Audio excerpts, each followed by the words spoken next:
Namo tassa bhagavato arahato sama sambuddhassa. Namo tassa bhagavato arahato sama sambuddhassa. Namo tassa bhagavato arahato sama sambuddhassa.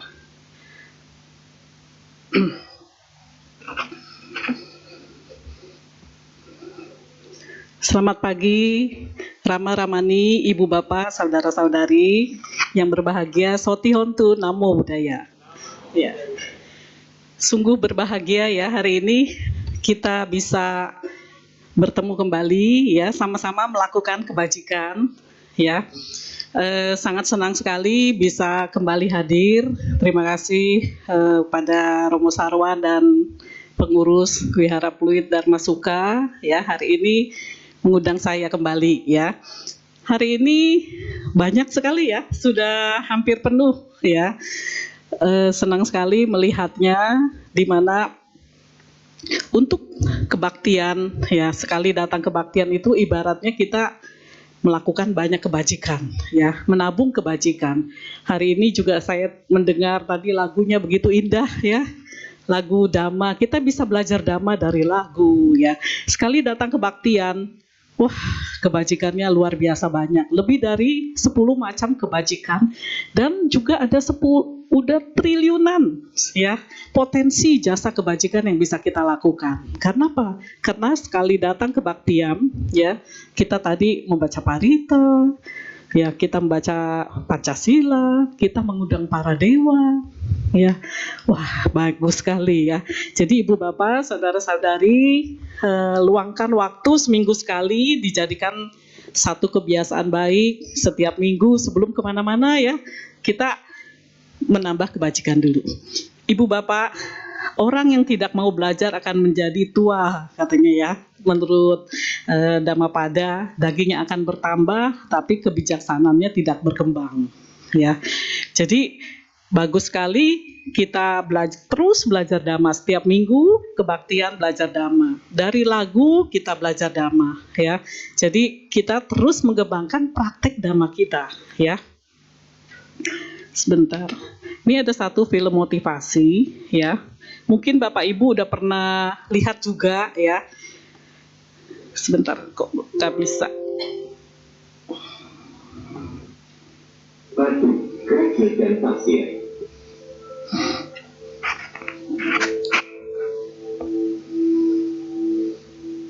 Seorang profesor sedang berdiri di depan kelas. Kelas dimulai tanpa mengucapkan sepatah kata pun. Dia mengambil sebuah toples dan meletakkannya di atas meja. Ia mengisinya dengan bola-bola gol sampai penuh. Kemudian dia bertanya kepada para mahasiswanya, apakah toples ini sudah penuh? Mereka menyetujui. Dia kemudian mengambil kerikil dan mulai menuangkannya ke dalam toples. Kemudian dia bertanya kepada para mahasiswanya, apakah toples ini sudah penuh? Mereka semua setuju bahwa toples itu sudah penuh. Selanjutnya sang profesor mengambil pasir dan meletakkannya ke dalam toples. Tentu saja pasir itu menutup semua celah di dalamnya. Profesor sekali lagi bertanya, apakah toplesnya sudah terisi penuh? Para mahasiswa dengan ragu-ragu menjawab, mungkin belum penuh, Profesor. Kemudian profesor itu mengeluarkan 2 botol minuman ringan dan menuangkan isinya ke dalam toples. Secara efektif minuman mengisi ruang kosong di antara pasir. Para mahasiswa pun tertawa. Sang profesor mulai menjelaskan, toples itu menggambarkan kehidupan kalian. Bola-bola gol adalah hal-hal penting di dalamnya, yaitu Tuhan, keluarga, anak-anak, kesehatan, teman dan para sahabat. Jika segala sesuatu hilang dan hanya tinggal mereka, maka hidupmu masih tetap penuh. Batu-batu kerikil adalah segala hal lain, seperti pekerjaanmu, rumah, dan hal-hal remeh di dalam hidup kalian, hal-hal sepele yang ikut mewarnai hidup kalian. Jika kalian memasukkan pasir terlebih dahulu ke dalam toples, maka kalian tidak akan berhasil memasukkan semuanya. Hal-hal yang sama akan terjadi dalam hidup. Jika kalian menghabiskan energi untuk hal-hal yang sepele, kalian tidak akan mempunyai ruang untuk hal-hal penting yang kalian buat. Jadi, mulailah dari perhatian pada hal-hal kritis dan urgen untuk kebahagiaanmu. Bermainlah dengan anak-anakmu, luangkan waktu untuk check up kesehatanmu. Ajak pasanganmu untuk ruang makan malam. Akan selalu terdapat waktu untuk membersihkan rumah dan memperbaiki perabotan. Berikan perhatian terlebih dahulu pada bola-bola golf. Hal-hal yang benar-benar penting dalam hidup atau prioritasmu. Setelah selesai, maka uruslah yang terakhir. Urus pasirnya. Salah seorang mahasiswa mengangkat tangan dan bertanya, lalu minumanmu wakili apa, Profesor? Sang profesor tersenyum dan menjawab, saya senang kamu bertanya. Itu untuk menunjukkan kepada kalian, sekalipun hidupmu tampak tidak begitu penuh, akan selalu tersedia tempat untuk secangkir kopi bersama sahabat. Memiliki prioritas adalah penting. Begitu juga dengan menempatkan mereka dalam urutan yang benar. Michael Hyatt. Oke, ya.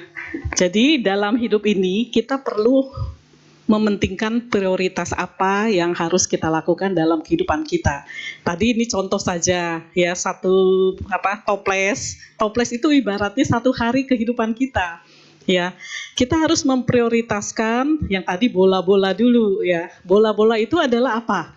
Praktek dhamma kita, ya, orang tua kita, keluarga kita, kesehatan kita, ya, itu yang pertama, utama dalam kehidupan kita.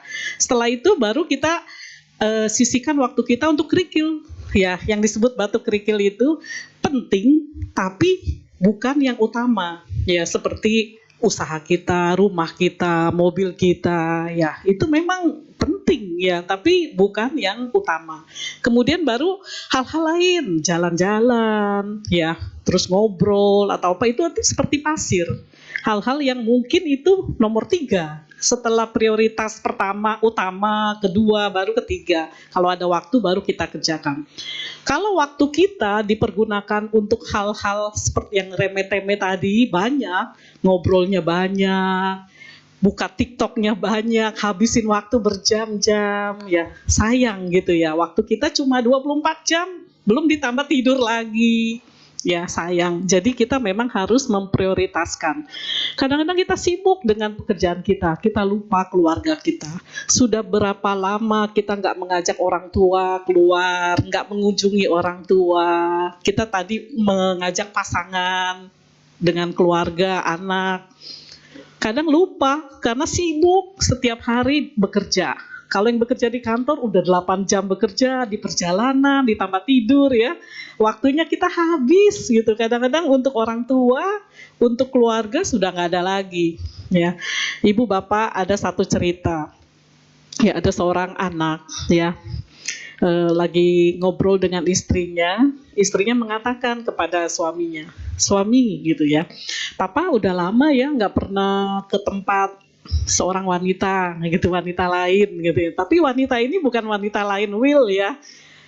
Beliau sudah lama, orang yang sangat mencintaimu, kamu udah lama nggak datang. Oh, baru si suaminya itu sadar, wah udah berapa lama ya nggak ketemu orang tuanya. Selain Cynthia ya, cuma setahun sekali gitu ya. Padahal bisa diselingi waktu gitu. Akhirnya dia merasa, oh iya saya udah lama nggak hubungi beliau, udah lama nggak bertemu beliau. Wanita yang satu ini adalah mamanya ya. Jadi sama-sama wanita yang mencintai dia juga gitu. Akhirnya dia sadar udah lama nggak menghubungi mama. Akhirnya beliau telepon, Ma, hari Sabtu depan Mama ada waktu nggak gitu ya. Oh Mamanya seneng, anaknya ini udah lama nggak telepon, nggak datang, nggak gitu ya, udah lama. Jadi senang banget gitu. Nah kemudian mamanya bilang, bisa mama, ada waktu. Baik mah, nanti saya mau ajak mama makan. Ada satu restoran baru, katanya. Wah banyak restoran baru sekarang ya. Kemudian mamanya senang sekali. Oke, nanti ajak anakmu dan istrimu. Enggak mah, ini hanya saya berdua aja, kita berdua aja ngomong ngobrol-ngobrol gitu. Oh ya oke, katanya. Akhirnya mamanya sangat senang menunggu dari hari Minggu, Senin, Selasa sampai yang Sabtu ditunggu-tunggu. Kemudian hari haknya ya tiba, dia senang sekali, dia pakai baju yang terbaiknya, dia berdandan, mau ketemu anaknya. Bayangkan orang tua tuh ketemu anak tuh udah senang ya. Kemudian anaknya menjemput, kemudian mencari satu restoran baru yang mamanya belum pernah coba gitu. Akhirnya pada saat itu mereka masuk, ngobrol-ngobrol, ya sampai restoran itu tutup. Makan makanan yang enak, wah bahagia sekali. Mamanya tuh sangat bahagia gitu ya.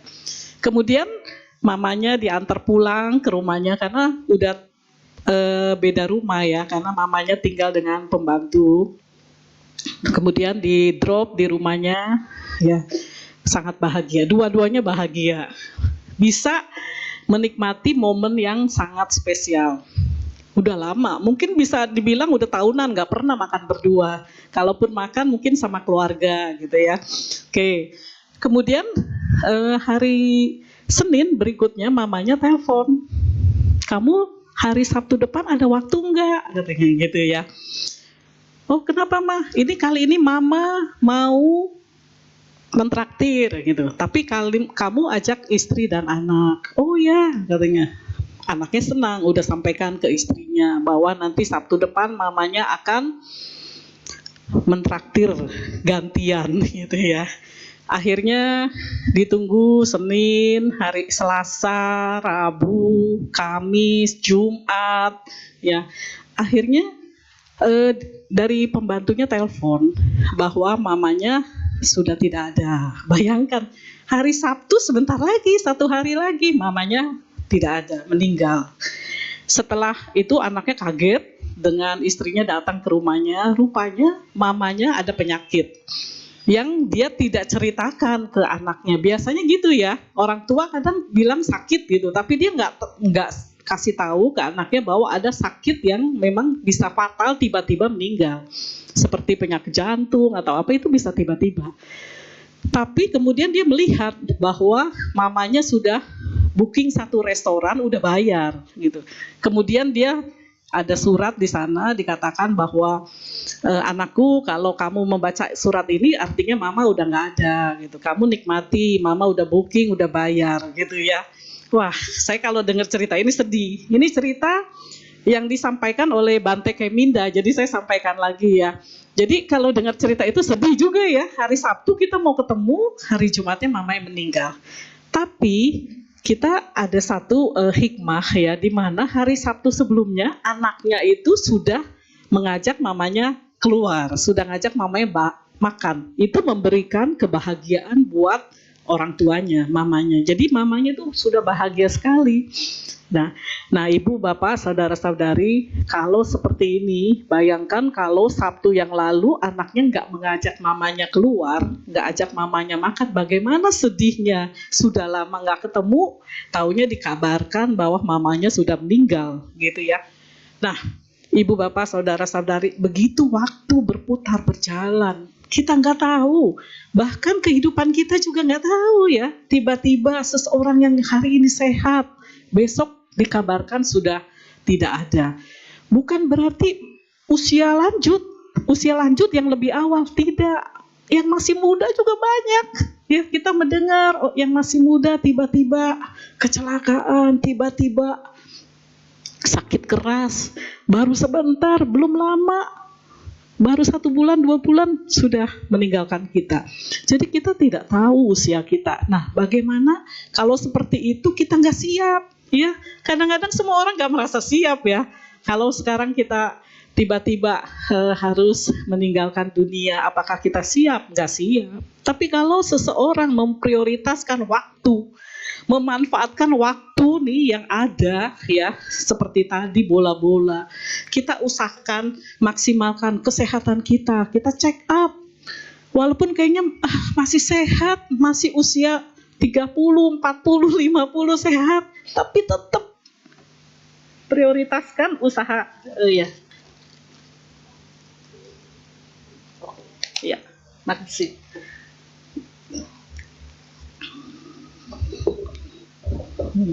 Mohon maaf Bapak Ibu, bagi pemilik mobil Avanza Silver dengan nomor plat 1014 UKD, mohon agar dapat dipindahkan karena menghalangi tikungan. Kami himbau sekali lagi, bagi pemilik mobil Avanza Silver dengan nomor plat 1014 UKD, mohon agar dapat memindahkan karena menghalangi tikungan. Terima kasih. Ya, silakan. Terima kasih. Ya. Jadi kalau kita sudah memanfaatkan waktu kita yang hanya 24 jam setiap hari dengan prioritas ya, kita berbuat kebajikan, praktek dhamma, kita utamakan keluarga kita, orang tua kita, ya kesehatan kita. Wah, itu rasanya tidak sia-sia ya dalam kehidupan kita ini. Tapi kalau sekarang waktu kita habis dengan hal-hal remeh-temeh ya, yang tidak prioritas, sayang sekali. Kalau seperti tadi toples kita isi dengan pasir, ya pasirnya udah setengah, bola-bolanya udah nggak bisa masuk lagi, sedikit karena waktunya habis, udah kehabisan tenaga, udah capek, udah mau tidur gitu ya. Tapi kalau kita memprioritaskan yang usaha, yang utama dulu ya, itu akhirnya yang utamanya masuk, kemudian pekerjaannya kita masuk, ya usaha kita masuk, rumah kita, segala aset kita, kemudian kita juga masih bisa bertemu teman-teman kita, bahkan tadi bisa ngopi-ngopi gitu ya, tenang ya. Tapi kalau yang prioritasnya belum masuk, sudah habis sama pasir, kerikil, udah nggak masuk lagi, udah nggak ada waktu lagi, udah tenaganya udah habis gitu ya. Jadi ini kita senang sekali hari ini kita sudah memprioritaskan waktu kita, karena mendengarkan dhamma, praktek dhamma ini adalah prioritas bagi kita ya, karena tujuan kita apa? Sebagai manusia kita juga ingin mencapai satu pembebasan, tujuan kita seperti itu. Makanya praktek dhamma yang tadi disebut Tuhan itu praktek dhamma ya, agama kita itu menjadi satu prioritas. Jadi bagus sekali ya Rama-Ramani, Ibu Bapak, saudara-saudari udah bisa hadir ya. Ini adalah benar-benar mempraktekkan ya, memprioritaskan praktek dhamma hari ini bersama keluarga, bersama orang tua, anak, menantu ya. Oke. Jadi ini udah tadi perkembangan teknologi saat ini begitu pesat ya. Hari ini kita juga sudah mendengar lagu yang sangat syahdu, sangat bagus sekali. Wah, luar biasa ya. Jadi sekali datang kebaktian, mendengar lagu, praktek dhamma, menghormat pada yang patut dihormat ya. Mendengar dhamma juga adalah salah satu kebajikan. Nah, kita bisa praktekkan mendengar dhamma ini, belajar, kemudian kita praktekkan di mana aja. Saat ini banyak sekali yang dapat kita dapatkan dari perkembangan teknologi. Tadi disebutkan saya katanya rektor gitu ya. Iya benar, saya salah satu rektor di salah satu universitas. Nah, beberapa teman saya rektor juga ya. Ada satu rektor dari satu universitas ya. Beliau bukan Buddhis. Ya, kemudian dia mengatakan kepada saya, Bu, saya senang ada satu biku suka muncul di TikTok, gitu ya, muncul TikTok. Itu Buddha tuh seperti itu ya. Beliau memang belum pernah mendengar ajaran Buddha karena dari kecil memang agama lain gitu. Nah dia bilang, oh kalau gitu saya setuju dengan semua ajaran Buddha. Jadi setiap pagi tuh katanya saya lihat TikTok biku itu katanya. Wah kata saya luar biasa ya, dengan perkembangan teknologi ini siapapun bisa belajar dhamma. Bukan hanya umat Buddha, siapapun. Kenapa? Umat Buddha kita kadang-kadang merasa minder gitu. Padahal ajarannya begitu luar biasa ya. Bahkan Teman saya itu rektor salah satu perguruan tinggi bilang, saya kalau gitu udah seperti agama umat Buddha katanya. Saya lihat ajarannya cocok sama saya. Wah, universal. Benar-benar luar biasa. Jadi kita harus bangga ya. Kita sudah mendapatkan ajaran. Sadak kita harus kuat. Ya, jangan karena sedikit gitu. Yang masih muda ya punya pasangan lain. Jangan lemah ya. Harus kuat. Sadanya harus kuat. Jangan sampai kalah ya. Maksudnya kita walaupun universal, semuanya sama ya, semua ya tergantung kecocokan. Kita udah mendapatkan sesuatu yang sangat berharga ya. Jadi dengan perkembangan teknologi ini kita bisa banyak belajar dhamma di rumah ya, mendengar YouTube ya, melihat YouTube, TikTok, tapi usahakan yang benar-benar bermanfaat. Yang remeh-temehnya sedikit aja gitu. Yang bermanfaat, kita bisa belajar TikTok, YouTube itu yang bermanfaat bagi perkembangan dhamma. Hari ini kita mau belajar perkembangan dhamma ya, praktek dhamma kita ya. Jadi berbagai macam media ini kita pakai ya, kita pakai untuk meningkatkan kualitas umat ya, kualitas kita. Jadi kadang-kadang kualitas praktek dhamma tidak seiring dengan perkembangan ya. Walaupun sekarang banyak, tapi kadang-kadang males juga ya denger-denger gitu. Nah, bagaimana caranya? Ya, kita harus memang sumber informasi yang diberikan itu harus menarik. Sekarang udah canggih ya. Dulu cuma tradisional, sederhana gitu. Tapi Fluid Dharma Sukha udah lama sekali memberikan kemudahan seperti duduk di bangku. Ini satu terobosan yang udah dilakukan Wihara Fluid Dharma Sukha udah lama sekali ya.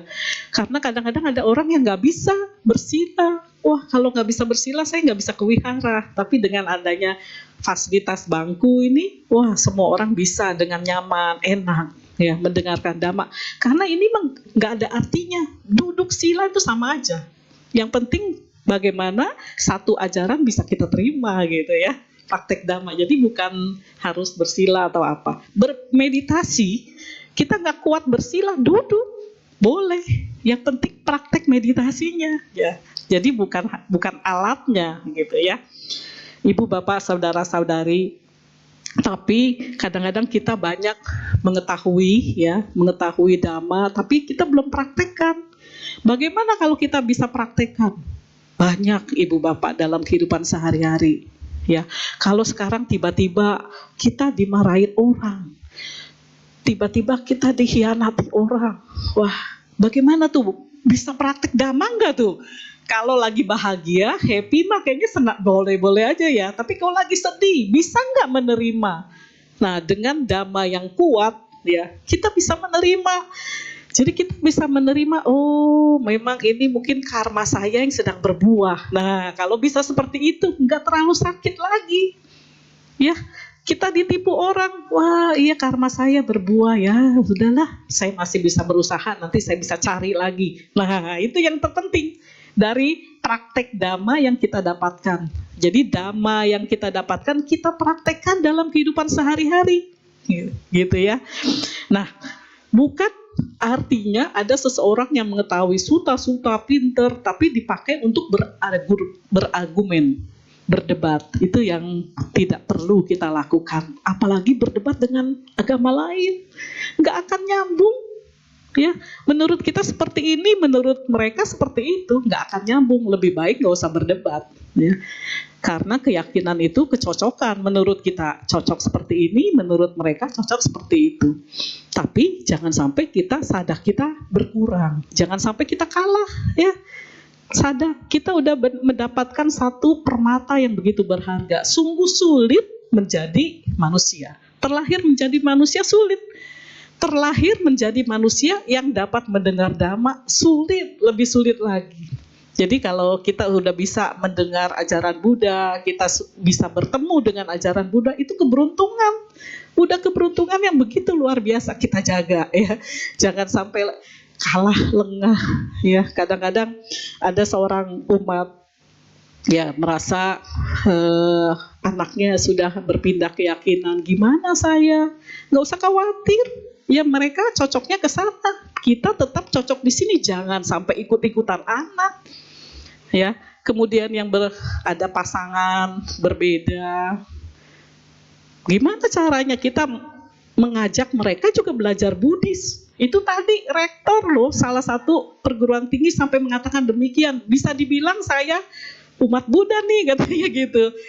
Tapi saya agama lain, tapi saya belajar tentang agama Buddha karena saya senang dengan ajarannya. Ada yang seperti itu, ya. Ibu bapak, saudara-saudari, jangan sampai sadar kita kalah, ya.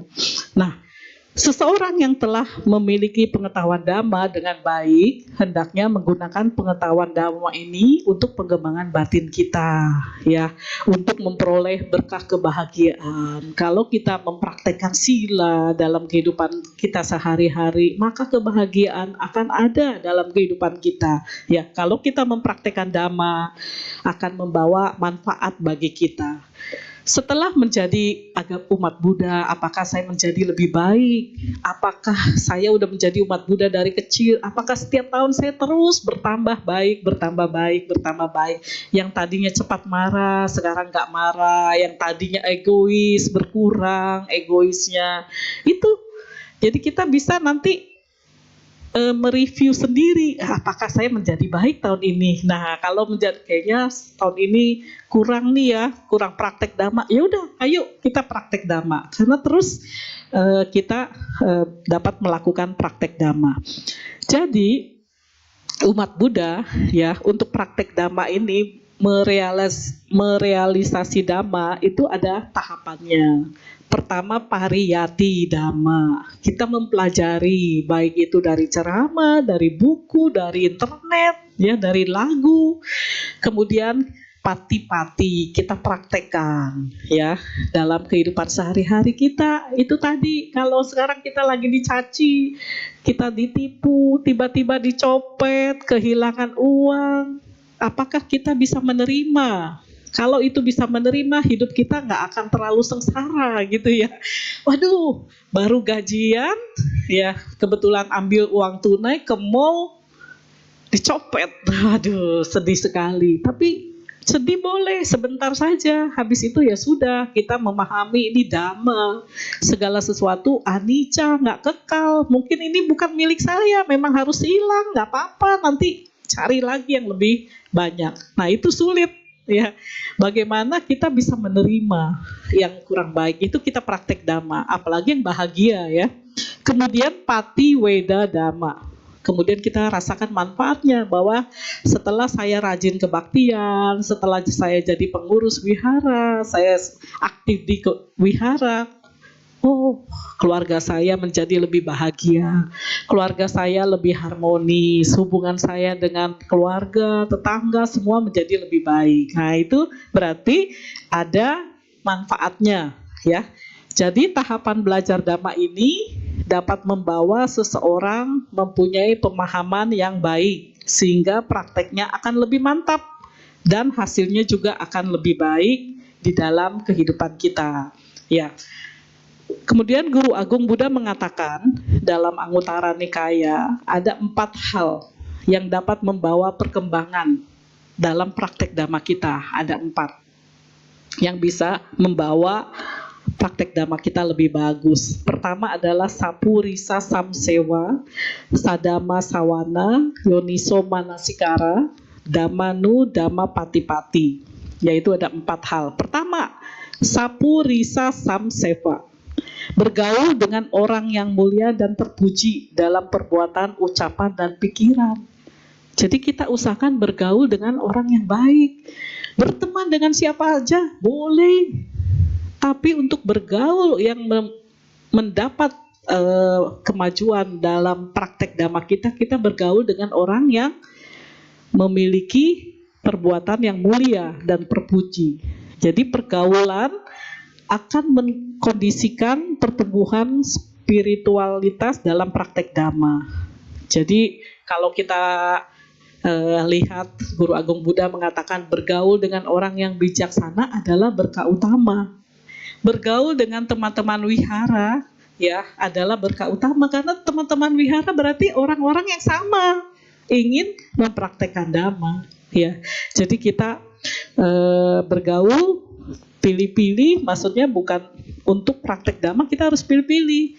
Kalau seseorang yang akan bergaulnya, pertemanan yang akan membuat kita merosot dalam praktek dhamma, misalnya yang hobi minum minuman keras misalnya, kita juga pilih, wah kalau seperti ini nanti kedepannya saya akan merosot praktek dhammanya gitu. Tapi kalau kelihatan ini orangnya hobi meditasi, boleh dengan berteman dengan dia, kita akan diajak meditasi gitu.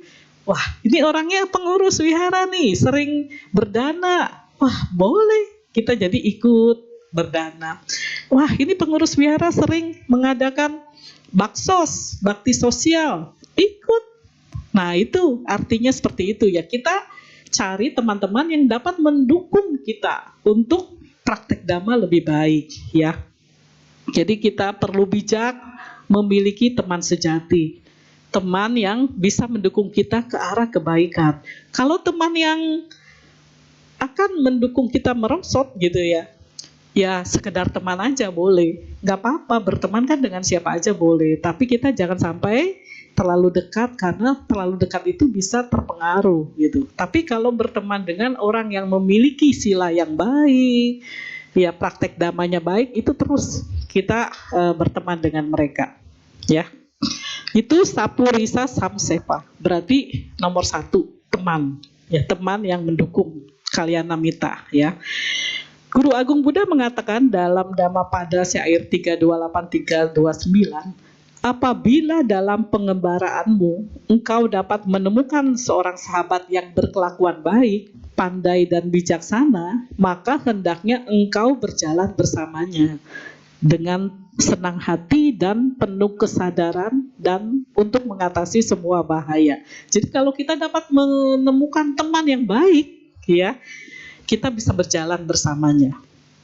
Kemudian Guru Agung Buddha mengatakan, apabila dalam pengembaraanmu, dalam kehidupan kita ya, engkau tidak dapat menemukan seorang sahabat yang berkelakuan baik, pandai dan bijaksana, maka hendaknya engkau berjalan seorang diri, seperti seorang raja yang meninggalkan negara yang telah dikalahkannya, atau seperti seekor gajah yang mengembara sendiri dalam hutan. Jadi kalau belum ada yang mendukung kita, ya nggak apa-apa, sendiri dulu gitu ya. Yang penting kita jangan terpengaruh menjadi jelek gitu. Kalau dalam satu lingkungan pertemanan kayaknya belum ada yang mendukung dhamma, praktek dhamma, ya udah nggak apa-apa, kita berjalan sendiri, kita terus berlatih praktek dhamma.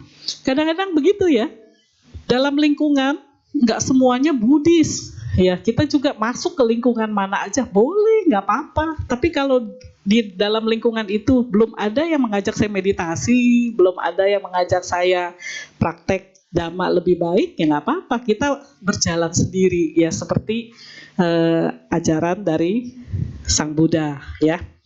Oke. Kedua, sadama sawana. Ya, jadi mendengarkan ajaran-ajaran dari orang yang mulia dengan penuh penghormatan. Jadi mendengarkan dhamma hendaknya dilakukan dengan kesiapan yang baik. Sungguh bagus di Wihara Pluit Dharmasuka, guru-gurunya luar biasa dari berbagai aliran. Jadi kita bisa mendengar banyak. Ya, kita belajar dengan siapa saja, tidak hanya satu majelis, satu aliran. Kita mendengar dari berbagai majelis, itu akan menambah kekayaan kita ya, pengetahuan dhamma kita akan makin banyak gitu ya. Nah, pada saat mendengar ya dhamma dari siapapun ya, yang kita dengarkan adalah ajaran guru agung kita, siapapun yang membawakan sama gitu ya. Jadi pada saat itu kita mendengarkan dengan penuh konsentrasi, tidak ngobrol, tidak memikirkan kerjaan kita, usaha kita, benar-benar fokus nih dalam 1 jam ini mendengarkan dhamma gitu. Wah, itu sadama sawana. Jadi benar-benar mendengarkan ajaran dhamma ya, tidak mendengarkan dhamma dengan berbincang dengan teman atau bermain handphone ya. Nah, ini artinya kita menghormati dhamma yang kita dengarkan. Karena Dhamma ini ajaran Guru Agung Buddha. Apalagi hari ini kita sudah mengundang para dewa, ya, para dewa ikut hadir. Parita itu ceramahnya Guru Agung Buddha, gitu. Pasti beliau senang, gitu. Mereka semua para dewa pun senang, ya. Nah ini penting. Jadi pertama teman, kedua dalam mendengarkan Dhamma kita penuh perhatian, konsentrasi, ya. Kemudian yoniso manasikara. Setelah itu kita merenungkan yang mana yang baik, ya, yang mana yang kurang baik. Kemudian kita melihat ke dalam diri kita, ya, merenungkan apa saja yang udah kita lakukan, apakah ada manfaatnya atau akibatnya bagaimana. Apakah ini sudah meningkatkan praktek Dhamma saya, gitu. Jadi praktek Dhamma kan prioritas. Jadi setiap hari kita melihat apakah hari ini saya sudah melakukan satu kebajikan, gitu, ya. Satu kebajikan ini bukan berarti harus melalui berdana materi. Kita berdana pikiran, tenaga, waktu itu udah berdana, ya. Apakah hari ini kita sudah melancarkan usaha orang, gitu, dalam praktek sehari-hari, bukan hanya pada saat diwihara, pada saat bekerja, ya. Ada seseorang mengharapkan jawaban kita melalui email, melalui WA, bagaimana kita bisa merespon cepat, membantu dia dalam pekerjaannya supaya dia lancar, cepat. Tapi kalau kita lama, kita hiraukan, tidak jawab-jawab, orang menunggu-nunggu. Nah itu sebenarnya praktek Dhamma itu dalam keseharian kita. Bagaimana kita bisa membantu orang, melancarkan usahanya orang, pekerjaannya orang. Nah itu usaha kita akan lancar, pekerjaan kita juga akan lancar. Karma itu tetap ada. Jadi bukan hanya pada saat diwihara, di lingkungan usaha kita, pekerjaan kita, di rumah kita. Bagaimana kita membantu tetangga yang lagi kesulitan, lagi sakit, kita berikan obat. Itu praktek Dhamma dalam kehidupan seharian. Di kantor ada seseorang yang membutuhkan bantuan, yang kita butuhkan bantuan. Hal-hal kecil itu adalah semua timbunan jasa-jasa kebajikan dalam kehidupan kita. Kemarin itu ada satu Bante, ya, bagus sekali, memberikan tips. Bante, kita di lingkungan kerjaan tuh sibuk setiap hari, ya, dari pagi sampai sore, usaha, pekerjaan sibuk. Gimana nih mau praktek Dhamma, gitu. Bagaimana pada saat seseorang menelpon, ya, kita mau emosi, marah, tarik nafas dulu. Nah itu udah praktek Dhamma, meditasi. Kita sadar dalam pekerjaan kita, baru mau marah nih, gitu, sama anak buah, tarik nafas, jangan langsung. Setiap ada kejadian, jangan langsung di action. Bagaimana cara kita tarik nafas dulu, kita sadar. Sulit, ya, kadang-kadang wah cepet-cepet begitu, di rumah, dimanapun, ada apapun, hal-hal yang kurang enak udah langsung mau emosi, mau marah, gitu. Nah bagaimana caranya mengurangi, gitu? Itu dengan tarik nafas dulu, kemudian sadar. Bagus juga, ya, bisa nggak seperti itu, gitu, dalam praktek sehari-hari kehidupan kita. Itu yang praktek Dhamma yang dibutuhkan. Bagaimana kita menghadapi orang yang tidak sesuai dengan kita. Marah boleh, tapi marah dengan marah bukan dari emosional, membenci orangnya. Jadi marah dengan membenci perilakunya. Kadang-kadang sulit, ya, orang udah jadi satu, ya, di marah pasti dengan pribadinya. Tapi kalau kita mau praktek Dhamma, ya seperti itu. Bagaimana kita menahan emosi pada saat sesuatu yang tidak baik terjadi, ya. Jadi kita melihat ke dalam diri kita. Kemudian kita evaluasi, ya, tadi. Kemudian kita berani mengakui dan menerima apa yang belum berkembang. Jadi kalau kita merasa kayaknya saya belum bisa mengatasi emosi saya, wah, saya ada masih bagaimana caranya mengatasi emosi itu.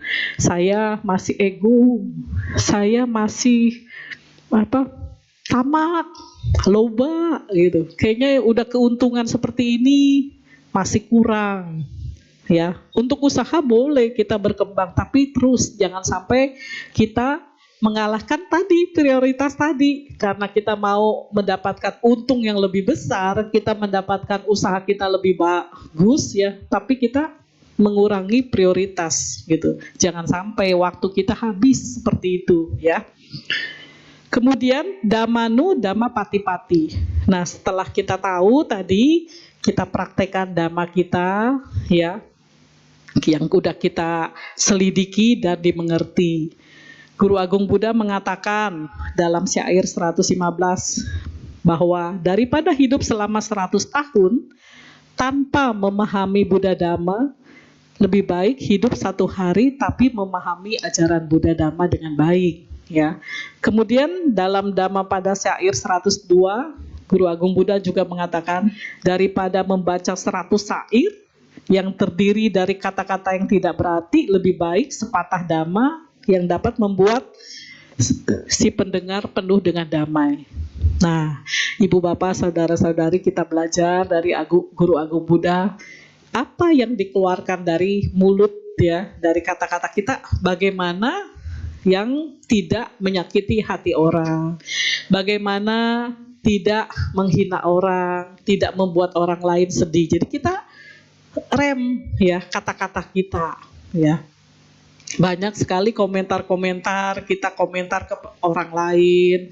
Itu sebenarnya komentar itu bisa menyakiti dia kalau dia mendengar. Ya, kita merem kata-kata kita, jangan sampai kata-kata kita itu menyakiti ya, termasuk dalam keluarga, dengan orang tua, dengan anak. Kadang-kadang sekarang yang tidak disadari ya, kadang-kadang orang tua kita itu tadi gaptek ya, kalah dalam hal teknologi. Kadang-kadang anak itu sudah keras gitu bicaranya, itu orang tua bisa sedih ya. Mama begini aja nggak tahu, gitu. Papa begini aja nggak bisa, gitu. Itu menyakiti hati orang tua, gitu. Itu harus direm juga kata-kata itu. Kita udah tahu, memang mama kita jadul, mama kita udah orang kuno, memang pasti nggak bisa dengan perkembangan teknologi ini. Ya diajarin, nggak usah dikeluarkan kata-kata yang keras. Kadang-kadang kalau seorang anak berkata-kata keras kepada orang tua, itu nanti anaknya sendiri, cucunya belajar. Jadi belajar bagaimana seorang mama papanya memperlakukan kakek neneknya gitu. Jadi kalau kita memperlakukan orang tua dengan baik, itu anak-anak kita juga melihat, dia akan belajar juga, akan memperlakukan kita nanti gitu. Jadi semuanya seperti itu ya. Bagaimana praktek dhamma ini walaupun sedikit, taunya sedikit, kita praktekkan daripada tahu banyak gitu ya, kita nggak praktekkan. Ibu bapak saudara-saudari, yang diajarkan Guru Agung Buddha ini hanya seperti segenggam daun ya. Sebenarnya daun di alam semesta ini begitu banyak, tapi kita juga dengan kemampuan kita yang belajar dhamma, yang segenggam daun yang diajarkan Guru Agung Buddha ini aja kita belum semuanya bisa ya. Belum semuanya bisa kita praktekkan gitu. Nah, bagaimana yang praktek sedikit pun nggak apa-apa, tapi kita praktekkan dalam kehidupan sehari-hari kita, dalam lingkungan, dalam usaha, dalam kondisi kita yang baik maupun yang kurang baik. Dalam kondisi yang baik, semuanya fine-fine aja, gampang, mudah dilakukan. Tapi dalam kondisi kurang baik, apakah kita bisa mempraktekkan dhamma? Ya, pada saat itu ada satu teman, dia mengalami sakit yang sakit parah. Dia nggak bisa menerima sakit itu. Kenapa saya harus mengalami sakit ini? Saya tidak pernah melakukan kesalahan. Saya tidak pernah menjahati orang.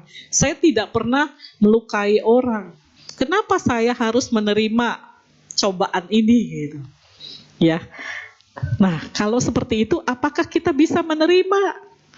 Kita memahami praktek dhamma. Kalau kita bisa menerima, memang pada saat ini saya mengalami sakit ini, Mungkin ini buah karma buruk saya lalu. Tapi saya banyak kebaikan-kebaikan yang saya lakukan. Sehingga buah karma baiknya berbuah. Mendapatkan dokter yang tepat. Mendapatkan obat yang tepat. Sehingga bisa sembuh. Seperti itu. Bisa menerima. Kalau menyangkal, nggak bisa menerima, ya itu makin berat nanti sakitnya, ya karena dia menolak gitu. Jadi akhirnya nggak mendapatkan pengobatan yang tepat, ya karena selalu berpikir kenapa begini, kenapa begitu, gitu. Ya karena proses pikiran ini menentukan kesembuhan kita. Pikiran yang baik, pikiran yang tenang, pikiran yang damai itu akan menetralkan racun-racun yang ada di tubuh. Ya, toksin-toksin yang jelek akan berkurang. Yang baik-baik, enzim, aliran darah akan mengalir dengan baik. Ya, kalau pikiran kita tenang, damai, nah itu penting tuh dalam kehidupan sehari-hari kita. Ya, oke. Jadi praktek 4 hal ini kita praktekkan. Kemudian mungkin ini pernah saya tayangkan ya, cuma saya suka tayangkan lagi. Apapun yang kita lakukan dalam kehidupan sehari-hari kita, itu akan berbuah dalam kehidupan kita. Ya, seperti seorang ini anak kecil yang ingin menjadi semir sepatu ya, buka semir sepatu. Dia ditolong oleh seorang pemuda. 15 tahun kemudian si pemuda itu sedang mengalami kesulitan, si anak ini menolong. Ya, apakah ini kebetulan? Bukan kebetulan. Dalam kehidupan karma itu selalu berjalan. Jadi tergantung kondisi masaknya. Apapun yang kita lakukan kepada orang lain akan berbuah. Baik itu dalam 1 tahun, 2 tahun gitu, dalam kehidupan kita ataupun nanti kehidupan selanjutnya. Ya, kita coba lihat ya.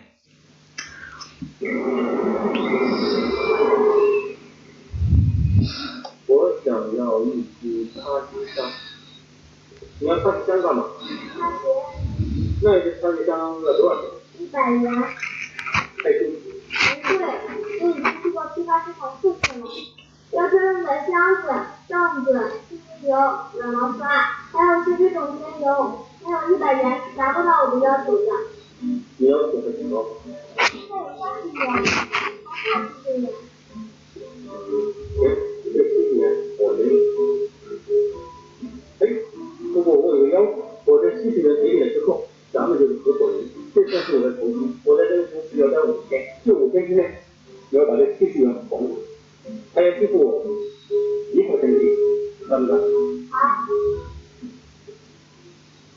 我现在读6年级，每个星期要上30门课，第一起尽量放牛、放羊和帮母亲种地。但是我的成绩从来没有排在过前3名，所以我是最棒的。不错。哎，开张了。对呀。这是你买的擦纸香啊？我自己做的。香肠你卖的太贵了，昨天花了81块钱，和香肠里买的材料都家自己做的。还是20块钱年费款里面收的。好。作为你的合伙人，我有一个提醒，这商场里面有个免费的擦酒机，顾客都免费去里面擦手，干嘛他们要花钱找你来擦酒呢？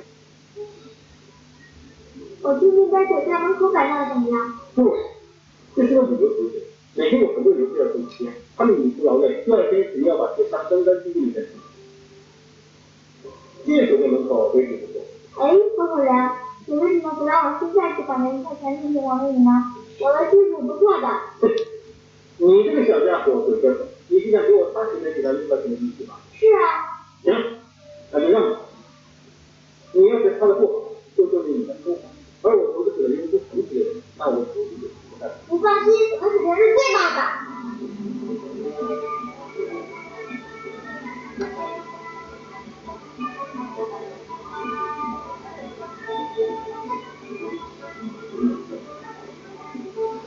看完了。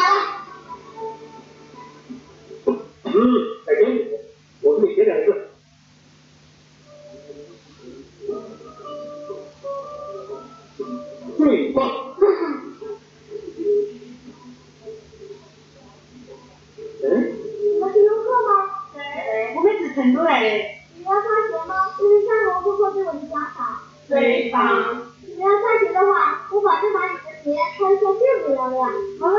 一双5块钱。哎，怎么样？不写赔偿吗？可以，但是不行3块钱。今天是第5天，这是15元，刚好不足570元，给您。合伙人，我们合作的非常好。我留给你一个纪念，也是我对你的肯定。我最棒，给你。谢谢合伙人，等我上次毕业了，去找您。好。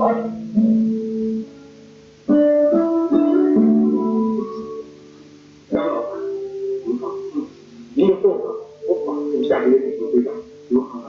我们公司呢300万的贷款，您看能不能再缓3个月才还？主任，你不给陈女员工4个月的工资，到下个月才还。进来。陆总，有位先生想跟您吃饭。你看我现在都江湖烂额，哪有这回事？要来我把这个交给您。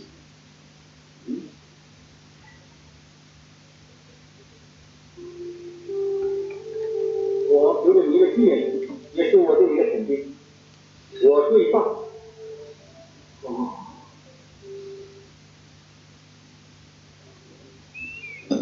15年不见，怎么这么大？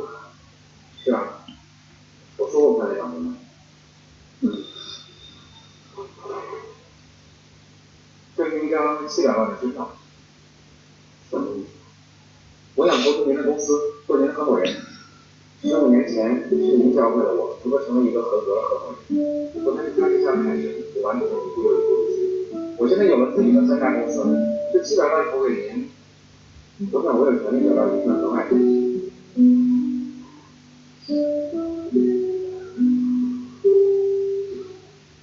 你想有多少利息？你看，我要把这批数好，还要支付我1%的利息。70元回到700万，这应该是我投资新来中最成功的案例。成功不是拥有多少，而是你把我看见的多少。有多少人比你要强大，又有多少人比你要强大。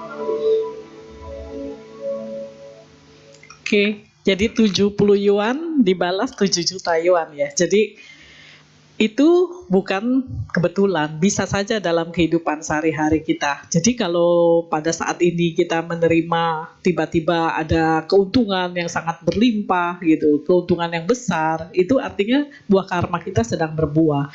Kalau kita sedang mengalami yang kurang bagus, kerugian, ditipu orang, ya kita juga merasa ini bahwa ini adalah buah karma kita yang sedang berbuah, ya kita udah bales, udah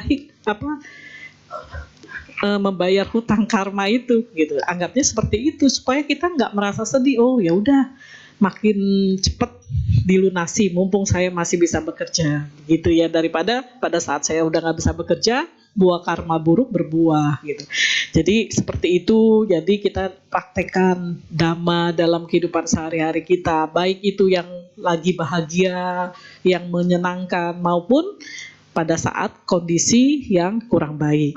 Bapak Ibu, demikianlah tadi 4 hal yang dapat membawa kita bertumbuh dalam praktek dhamma, berkembang dalam praktek dhamma. Jadi orang yang benar-benar belajar dhamma untuk dipraktekkan, maka kebiasaan buruk akan ditinggalkan.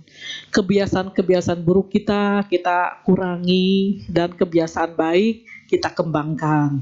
Ya, umat Buddha demikian yang disebut umat Buddha sejati, di mana selain belajar juga mempraktekannya. Semoga kita menjadi umat Buddha sejati. Semoga semua makhluk hidup berbahagia. Sadu, sadu, sadu. Terima kasih. Apakah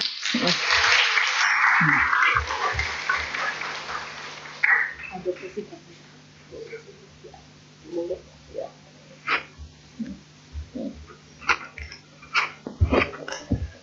Baiklah, demikian Dhamma Desana yang disampaikan oleh Ramani Limajati ini.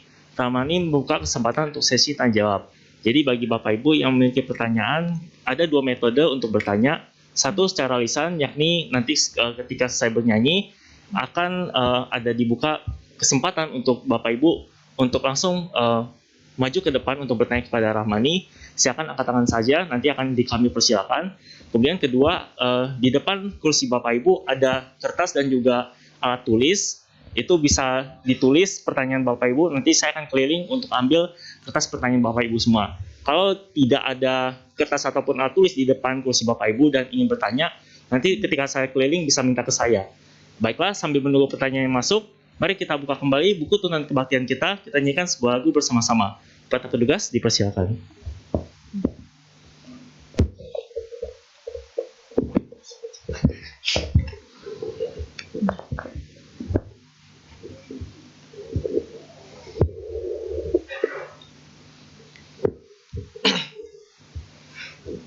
Mari kita nyanyikan bersama-sama satu buah lagu dengan judul Love is Miracle pada buku tuntunan kebaktian halaman 115.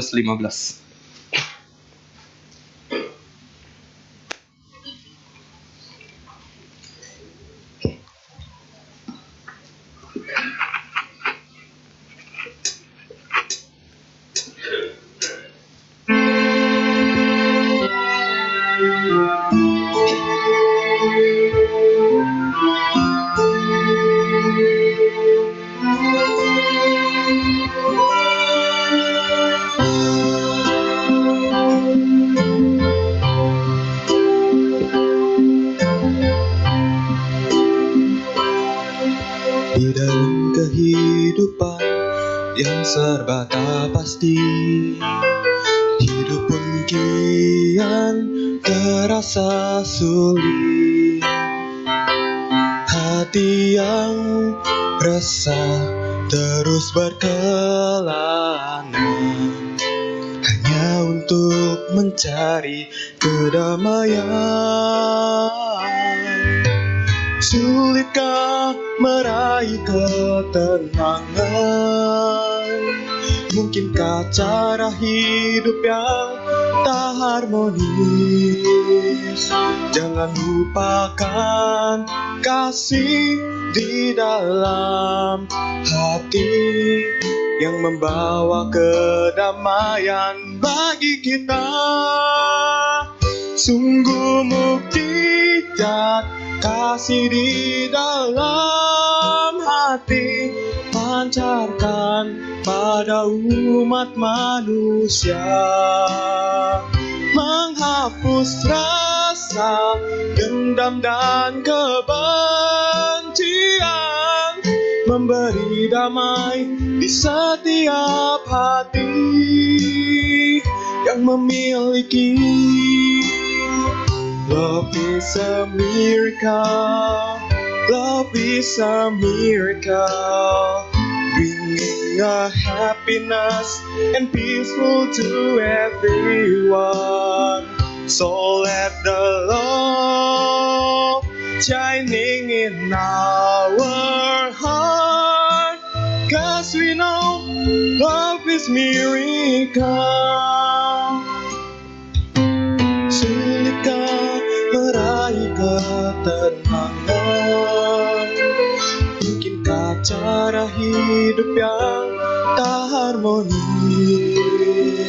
Jangan lupakan kasih di dalam hati yang membawa kedamaian bagi kita. Sungguh mukjizat kasih di dalam hati pancarkan pada umat manusia, menghapus rasa dendam dan kebencian, memberi damai di setiap hati yang memiliki. Love is a miracle, love is a miracle, bringing a happiness and peaceful to everyone. So let the love shining in our heart, 'cause we know love is miracle. 爱是那么神奇，爱是那么神奇，带给我们快乐、幸福和平静的感觉，让这份爱放光在我们心，因为爱是那么神奇。我知道爱那么神奇。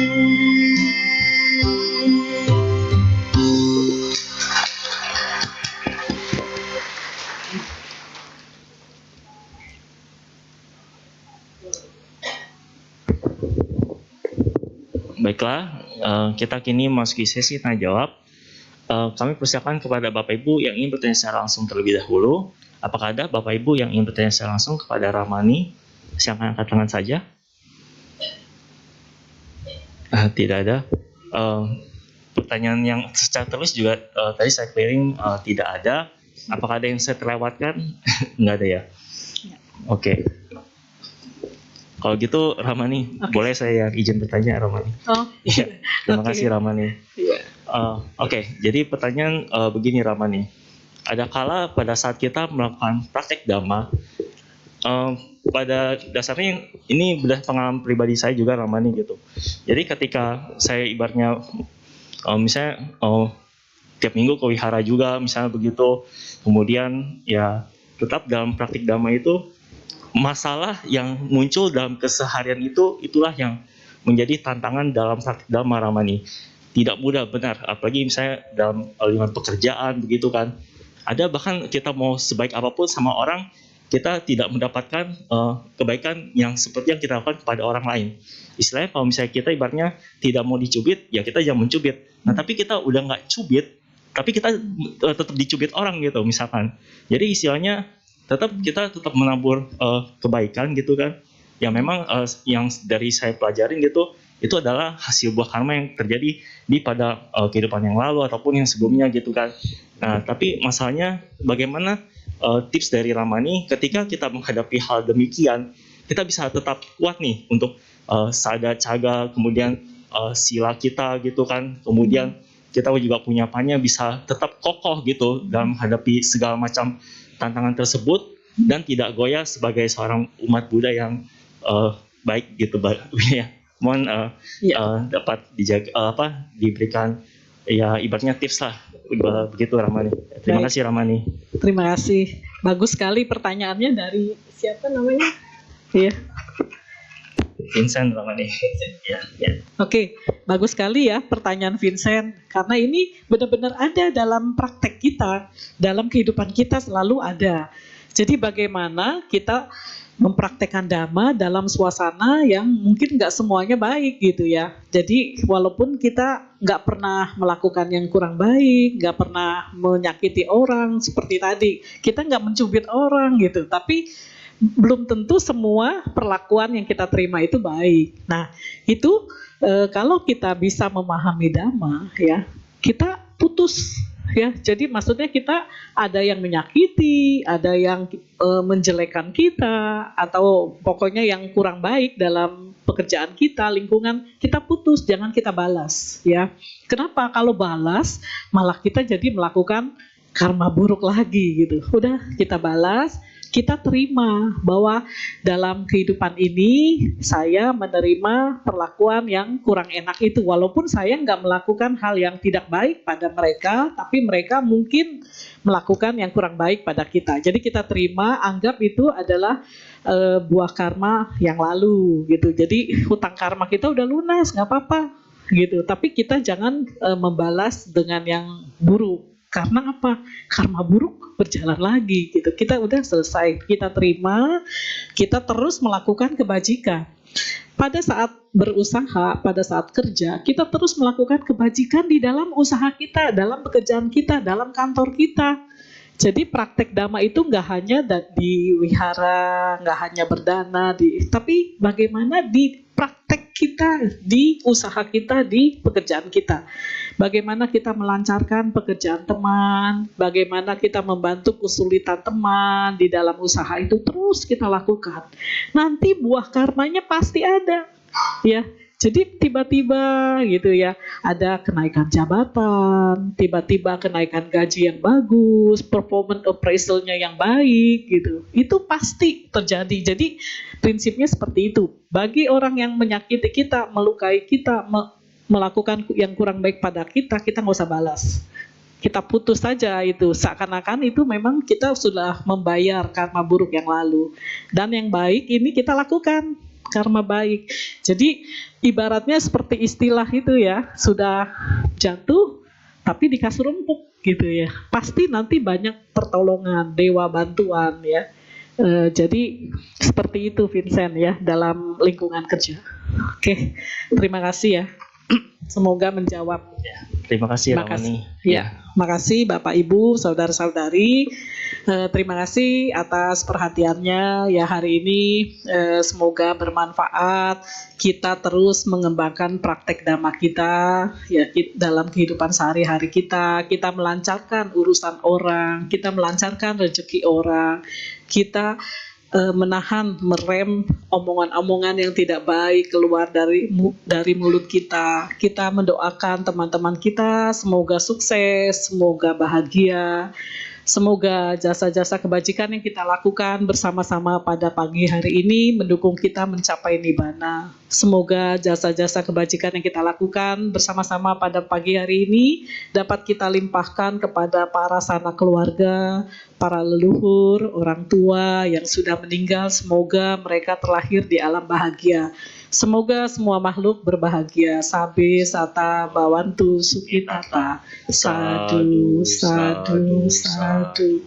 Terima kasih. Selamat siang Bapak Ibu. Semoga Bapak Ibu selalu berbahagia. Selamat siang. Namo Buddhaya. Namo Buddhaya. Demikianlah Dhamma Desana yang telah disampaikan oleh Ramani Rimajati ini. Ramani, kami segenap pengurus dan juga umat Wihara Pitama Sukha mengucapkan anumodana. Terima kasih atas Dhamma Desana yang telah disampaikan. Terima kasih Ramani. Terima kasih.